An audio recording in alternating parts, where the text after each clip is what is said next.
So Bonelab has been out for quite some time now, and after the dust has been settled around this game, I've finally come out of my cave again to talk about yet another VR game. This time, it's Bonelab, a sequel to Stress Level Zero's hit 2019 title, BoneWorks, which easily became one of my favorite games right from the get-go, besides the previous one that I talked about. Ugh, shameless plug.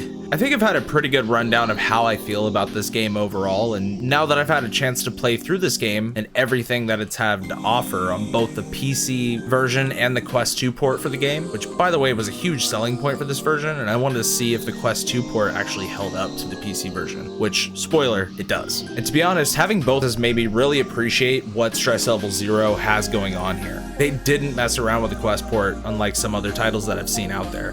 But I know what you're asking. What exactly do you mean by the title of this video? Well, if BoneWorks was VR's Half-Life 2 in a sense, even though we have that now, then Bonelab is the Garry's mod to VR. So let's grab that extremely sharp blade and let's dive into some Bonelab.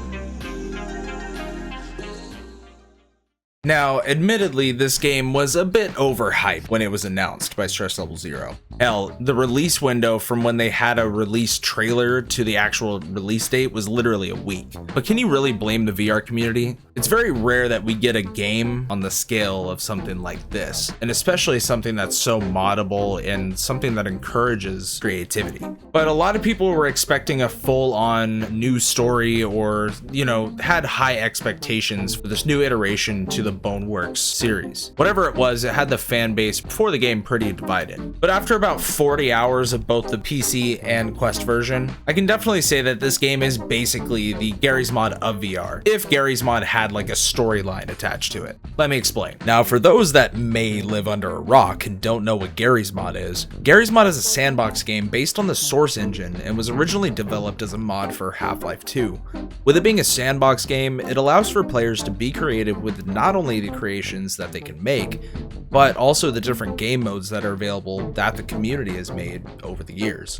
So there definitely is a huge sandbox nature to Bonelab. In fact, there even is a sandbox module you can go into and have fun with whatever you want. But without getting into the story just yet, you are propped into the hub, which has 6 different modules you can go into.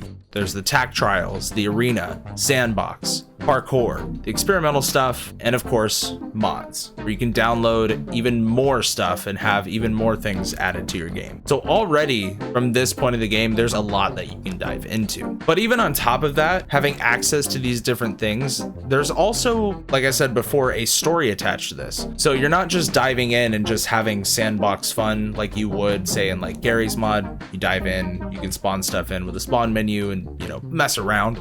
This game actually has you progressively unlock all of these things, which yes, you can jump into sandbox and have fun with some of the tools that it provides you, but unlocking all of these things gives you access to those tools in all of the different game modes. Oh shit! And that's of course where the gameplay comes in. There's a lot of freedom of choice. If you played BoneWorks before, then you already have a great feel of how this game is going to be moving forward. This game also is way more optimized than BoneWorks was. I don't know what it is about it, but a lot of the feeling of the character movement, the weapons, just a lot of different things felt way better than they did in the first. I've seen a lot of people make criticisms about the gameplay not being as optimized as the first. I gotta argue, this game feels a lot better. And I don't know if they did something a little bit more with the Quest version, but to be honest, I felt like the Quest version felt better than the PC version. Guns feel a lot better to use than the previous game as well. Climbing over objects is way easier. And one other thing is that the addition of vehicles opens up so many different possibilities for this game, and of course with mods. It kind of reminds me of how Half-Life's evolution of adding fully functioning vehicles in its second title kind of did with Half-Life 2. And there's already some vehicle mods that have made their way into the different repositories that are available. While they're not perfect, there's so much potential for future stuff. And on top of that, there's also this new avatar system. Now, unfortunately, this avatar system, without spoiling too much, is given to you at a pretty later point. So you do have to work your way through the story to get this. However, once you do get the avatar system, it allows for a lot of different avenues of new types of gameplay. As you progress through the story, you'll unlock different types of avatars, and each of those avatars have different attributes. In fact, if you go to the the body mall, which shows all of your unlocked avatars throughout the game, it shows that each of those avatars, even ones that have been modded into the game, have different attributes like agility, strength, their mass, and even their intelligence, which I think is going to be held off for a later point or something. But there's so many stats that actually make each of the different avatars that you use in the game, find in the game, and also mod into the game very useful. Not just skins for your character, but you can find different uses for these avatars. And what's crazy is that there are so many different modded avatars that have already been added to this game that have just showed the possibilities that are available with this new system. Need a Max Payne skin if you're gonna go. Oh, dude. You don't even know. Okay. I'm on it. There he is. There he is. Hey. Hey, my dude. Look at these fucking hands, though. Oh, boy, them chunky hands. Hold on. I've got to do a dive. I'm playing Max Payne.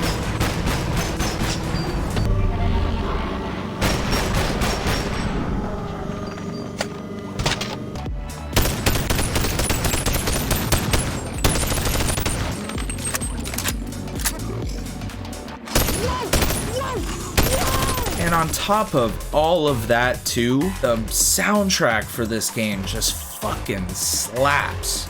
Just take a listen to some of this.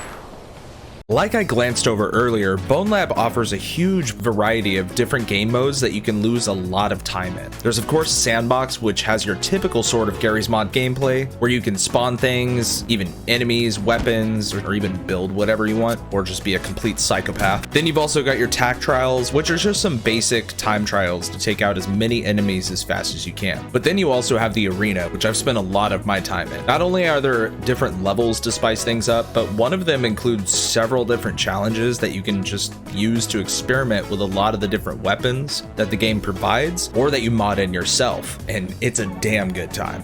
And then of course the last few modules that you can mess around with are the experimental maps, which really there's not much to them, to be honest, but they're fun to mess around with. But then you have parkour, which, man, if you're looking for a workout in this game, this is where you want to invest your time in.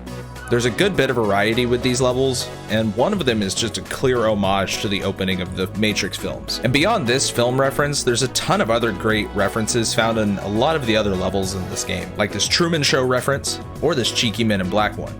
And the last module you can mess around with in the Bonelab is of course the mods repository, which you do have to set this up outside of the game, but once it is set up, this opens up hours upon hours of replayability with new levels, new weapons, new vehicles. And like I said, the possibilities and replayability is endless with this game.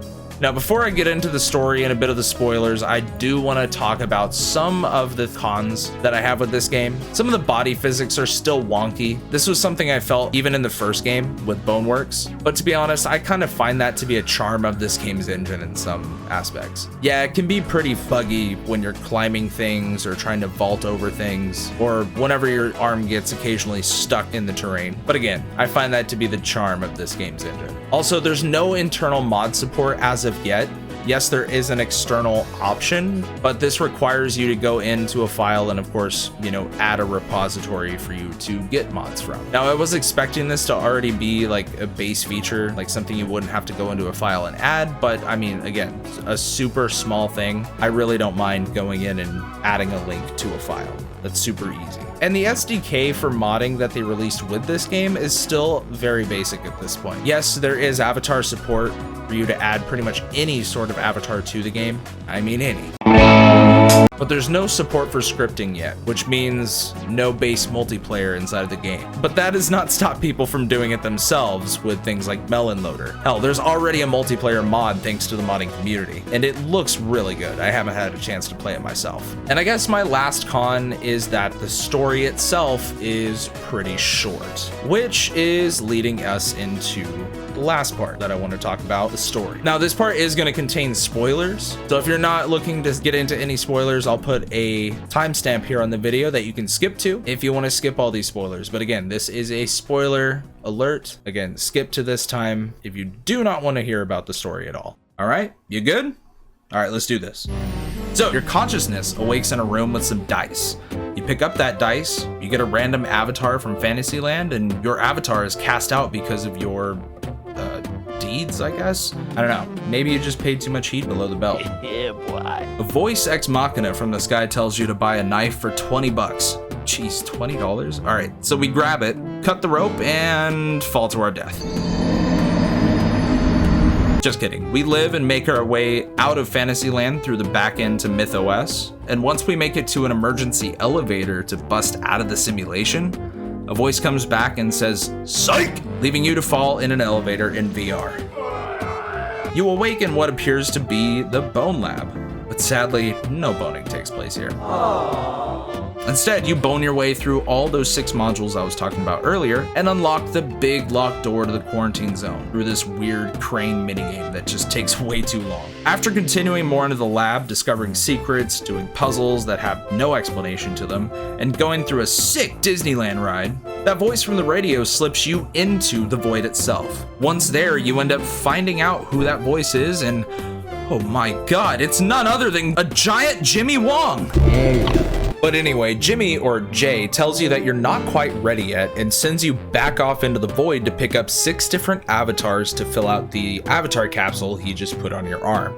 This is supposed to introduce the new avatar system that was shown off in the trailers. Now, I think this avatar system is very interesting. Now, to be honest though, these levels are supposed to be used to kind of introduce the variety you can have with this avatar system. But to be honest though, these levels are kind of mid in their presentation. Like I said, they're supposed to kind of flex what each of these avatars can do. And while there's about maybe 3 levels that do that appropriately, the other levels are just very basic, feel like filler levels, especially the moon level. You spawn as this tactical cat thing and you're really short. So you would think being on the moon, having low gravity, and being short, there'd be some sort of low gravity sneaking section where you're taking out enemies. But no, you're just thrown onto the moon, given a spawn gun, and told, hey, go over here and grab this capsule. And holy shit, it gets old after about 5 seconds. What up, son? Oh, jeez. You look ugly.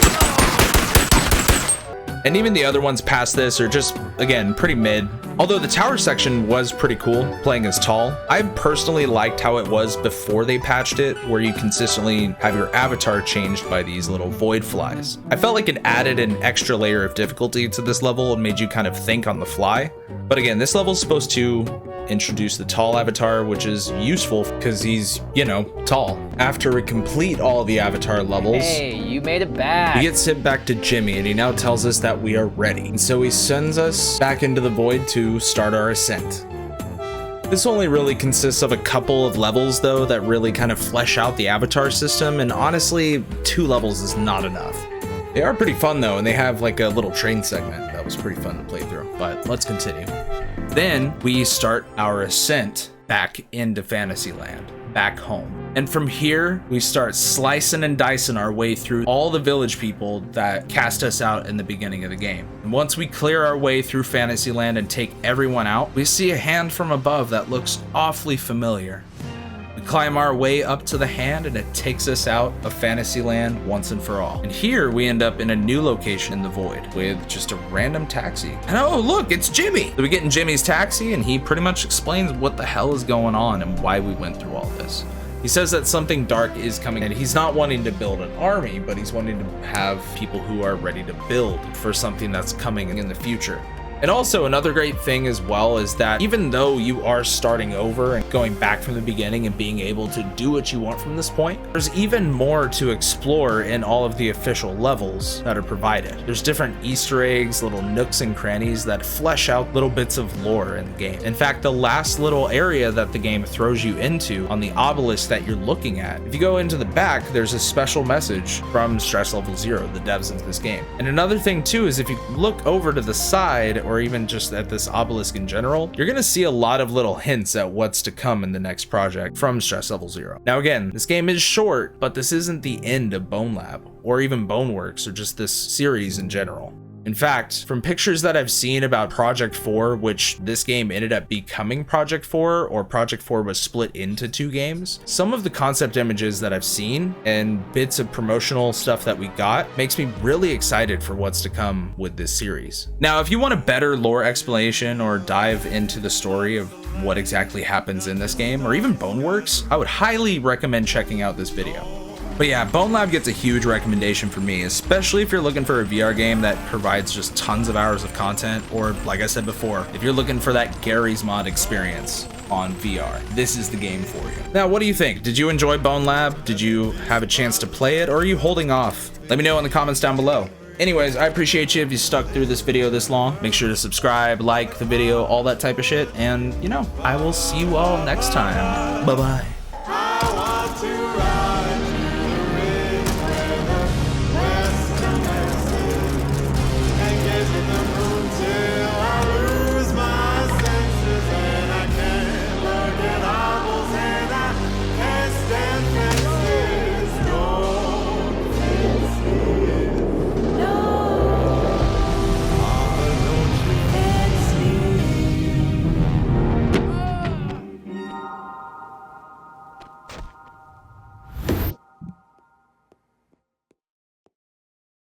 What up, son? Oh, jeez.